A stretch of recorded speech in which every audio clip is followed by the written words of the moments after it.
This is why you buy Razorbacks. And not B-roll. DJ told me they'd be just as good. Yeah, I lied. Yeah, that's what I thought.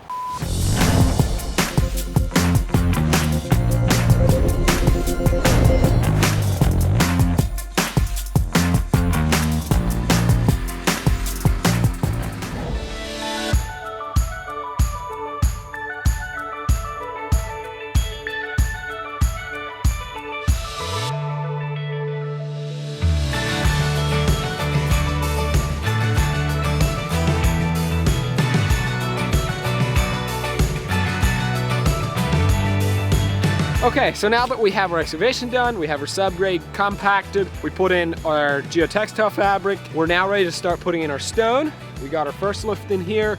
This is a limestone with fines in it. It's called 2A. We put in 6 inches of that. You can put in 6 inches at once and compact it if you have a jumping jack. There's lighter plate compactors, those can work as well, but you're not gonna want to compact more than 2, at the most 3 inches at a time.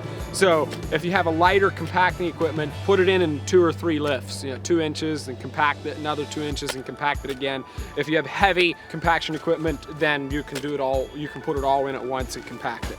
So right now we've dumped this in, I'm gonna level it all out, test it with my laser until I'm at the right height, and then I'm gonna run my jumping jack over. It's up there, so I'm a little bit high, but I'm okay with that because once I plate it, it's gonna go down about 1 inch. Once I plate it, I'll usually go over it with the rake the second time to make sure that it's perfect. And once it's perfect, I'm ready to start screeding out our setting bed to set my block in. You'll see that here in a minute.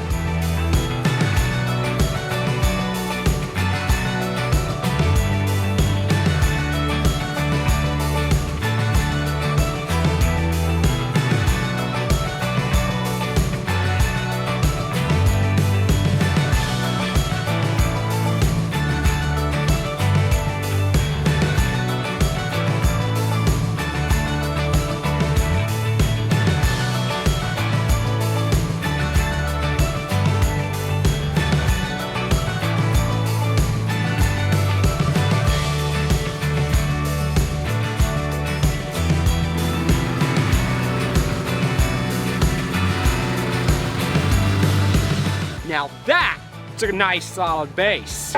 Compacted in my 6 inches of 2A. Show you guys here how these steps work. So at this point, I was getting to the place where I had 2 whole blocks buried below grade.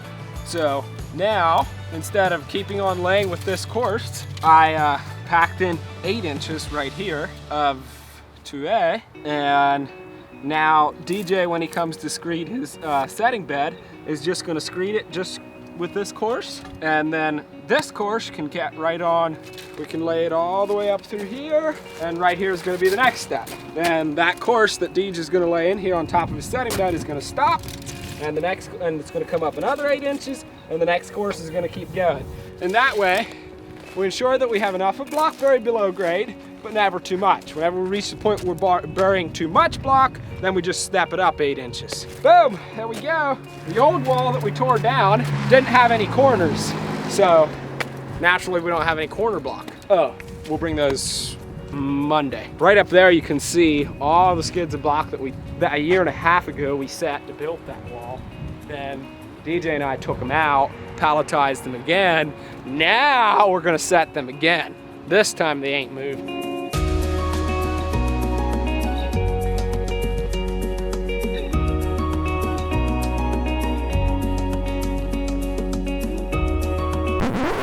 This is why you buy Razorbacks. And not B-roll. DJ told me they'd be just as good. Yeah, I lied. Yeah, that's what I thought. Anyways, we did get a lot done today, and unfortunately I have it all covered up already.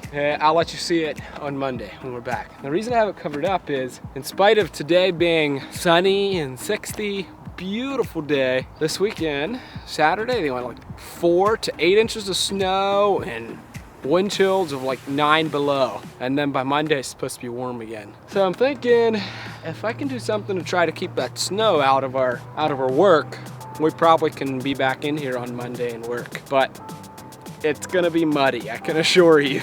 But the idea here is the snow will sit on top of here, and we can come in here and flip this off, and hopefully it'll keep the spot where we're working in here a little bit more dry. We did get all our stone packed in, so that's a good thing, because you can't pack stone in slime. All right, well, until Monday, have a good one. Good Monday morning to you. Well, this worked out perfect. We spread this fabric out when we left because we knew we were gonna get some winter weather, and I was a little worried it would blow away, but it survived the storm, and now we have once I get this taken off, a nice clean slate for us to work on. We survived a weekend of about, 10 to 15 degrees. We got about 4 or 5 inches of snow, and it was really windy, and here we are, Monday morning, and it's coming up on 50 degrees here. It's gonna be a nice week, 60-degree temperatures, so who knows, maybe next week we'll have 10 degrees and a blizzard, but we'll take this week. So the plan for today is we're gonna get this taken off and start laying some more wall. We have these steps up here that we're gonna be working, so we're continually gonna be laying and leveling block, and then we can lay some more block, and then we need to screed setting bed again, and then lay some more block. And that's one of the things with steps is you can never get done leveling and screeding. If it's a straight wall with no steps, you can do all of your screeding at once, level your block, and then you get to lay. When you have steps, you screed and level block all day. But yep, that's what we're gonna be doing. So cut to the time lapse.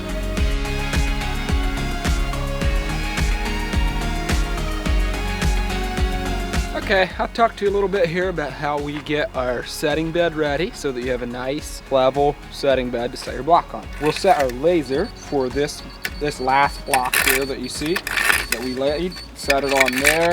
I actually like to set it just a tad bit high so that you can, if your block isn't quite level, you can use your dead blow and knock it down rather than lift it up. Set our laser just a quarter or an eighth of an inch higher than this block, and then we'll take these metal inch holes and we'll set them with the laser.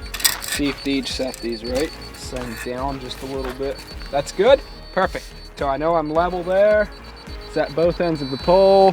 Beautiful. Come over here and I'll set this one. Beautiful. Wonderful. Boy, you do good work, Deej. That's why they keep me. Good. So now I know that these poles are set to the exact same height as that block, and I should be ready to start laying my next course here on top of this setting bed, and it'll line up perfectly there. I'll take my number 9. It's a wash stone, quarter-inch wash stone. It's clean. It doesn't have any fines. It doesn't really compact because it's a clean stone, and it's only down an inch thick, so it really doesn't go down at all. So we set our poles. We'll put down our setting bed. You can use concrete sand for that. You can use 1Bs, which is a little bit bigger than this. Some folks would use stone dust. I don't like to use stone dust. They hold moisture. It's not a clean stone. I would be okay with using 1Bs. I just don't think they screed as nicely as a quarter-inch. So I would stay away from stone dust because they have fines in it. It holds moisture and it'll compact more than a clean stone will. So use a clean stone or a concrete sand for your setting bed. What do you think? Think that's enough, Deej? Beautiful. Now that I have my 2 poles set, I have my 6-foot aluminum screed bar, and I'll just drag it across here. Oh, and by the way, this is a level, and check that out. So I know my poles are set level. A little bit across the front of this bar to make sure I'm not leaving any void spaces in my setting bed. Then, once you have that screeded in, let all their neighbors walk their dogs and their cats over it. So it leaves, marks through it all and screws it all up. And then you can screed it again. No, once you have it at that point, no one's allowed to walk through it. That's the law. And then we're ready to start laying block there. And then even though we set this with the laser, even though we know it's level, once I have my block set, I'm still gonna go along with a 2-foot and a 4-foot level. I'm gonna level them front to back. Make sure they're not tilted one way or the other. The last thing you want is a wall that's leaning front. So we'll level them side to side and front to back the second time, just to make sure that everything's perfectly the way you want it. Because what happens is, especially with these steps, if you're not really careful with that process, eventually you start to get one block that's a little bit higher than the other block, and then the next block you set on top is gonna rock back and forth. And then you really only have one option, and that's get your grinder out and make that go away. But it seems like the problem will continue to plague you. So take the time and get your setting bed perfect and level those blocks right. It's gonna save you some harder work later on in the wall. now that my setting bed is just perfect, I'm ready for the big moment. I'm gonna start laying block. These had a Diamond Pro block, and there's actually quite a number of blocks that have these. They have a lip on the back. This is made to set onto the block below it, and it'll do an offset. However, on the first course, you don't want this thing setting down and your block isn't flat now, and so the back of your block is always gonna be high. So to work around that, we just go ahead and take a brick hammer, we pop off that little lip for the bottom level.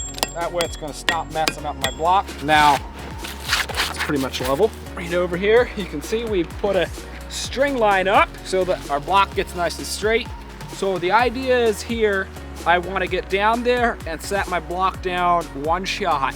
I don't wanna be kicking it around, because the more you kick it around, the more it'll dig into the nines, and it'll be all messed up for you. So, if you're good, you can bring it down. I'll bring it down here, and I wanna get it in one shot right where I want it. Looking at the string line, about there. What I don't wanna do is, oh shoot, it's off now. I'll kick it back against the line. Oh, now I'm too far. I'm gonna kick it this way. Till you're done doing that, your block's all jacked up. And you'll have a lot of fun leveling it. So there you go. Boom, one shot, done. The only thing we have to do now, before we can just go crazy laying in block, is this is a new course. It's set on setting bed. I'm gonna go along here with my level and make sure that each block is exactly the way I want it. And if you do that carefully, you can get away from this problem. When this happens,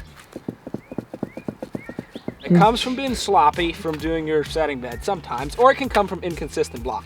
So I flip it back. The first thing I check is make sure there's nothing underneath. I'm not setting on any stone. All right, well, let's set it down again and see what the problem is. Oh, maybe it was setting on something, because it's not rocking anymore. If you can't get it to stop rocking, and I'm sure we'll have the opportunity to show you this, what we do is get out a grinder and decide where the high point is. Maybe this back edge is a little bit high, and we'll grind it down until it doesn't rock anymore. But this one's good. It must have been setting on a little piece of stone or something. Okay, so do your base work carefully, take your time on it, and it'll save you a bunch of headache later on.